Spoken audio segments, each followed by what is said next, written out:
সিরাজগঞ্জের তারাশের দেশি গ্রাম ইউনিয়নে কৃষকের 60টি গরু চুরির ঘটনা ঘটেছে। শনিবার গভীর রাতে উত্তর শামপুর গ্রামের মৃত সেকেন্দার আলীর ছেলে মোহাম্মদ সাইফুল ইসলামের মাটির বাড়ির সামনের জানালার নিচের অংশে দেওয়াল ভেঙে 60টি গরু চুরি করে নিয়ে যায় দুর্বৃত্তরা। এতে এলাকায় চরম চাঞ্চল্যের সৃষ্টি হয়েছে। সন্ধ্যায় আচ্ছা, কয়টা গরু তুলছিলেন আপনি? 7টা। কি কি গরু ছিল? 4টা গাভী ছিল, তার মধ্যে 3টা গাই আর একটা বকন, ওই 2 আসলা পড়তে না অস্ট্রেলিয়া। আর একটা আরিল আছে এত বড়, ওটা আরিল। আর 2টা আরিল বাসে এত বড়। এই যে 7টা, তার মধ্যে একটা 7 মেশে গাভী।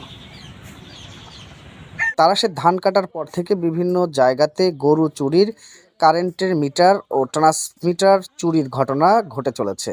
এ যেন চুরির মহা উৎসব হয়ে উঠেছে। তো গাভী তাও 1 লাখ, 1 লাখ। আর একটা গাভী 90,000, 90,000। একটা আঁড়িল 80,000, আর 3টা গাভী প্রায় 2 লাখ, আর দুটো আঁড়িল হলে 1,20,000। এভারেজে কত টাকার মতো 6 লাখ ক্ষতি? পার। 6 লাখ পার ক্ষতি হয়ে গেছে আপনার। এখন এই মর্মে আপনি কি বলতে চাচ্ছেন? আমি চোর ধরবো চাচ্ছি, আচ্ছা, আপনি সহযোগিতা করেন, চোর ধরবো। এ বিষয়ে তারাশ থানার ভারপ্রাপ্ত কর্মকর্তা মোহাম্মদ জিয়াউর রহমান বলেন, আমি সকালে ঘটনাস্থলে গিয়েছি এবং এখন আবার যাচ্ছি। আর আমরা অলরেডি বিট পুলিশিং কার্যক্রম শুরু করেছি। গ্রাম প্রতিরক্ষার কার্যক্রম শুরু হয়ে যাবে। আমরা আশা করছি খুব দ্রুত এই চোর চক্রদের আমরা ধরতে সক্ষম হব।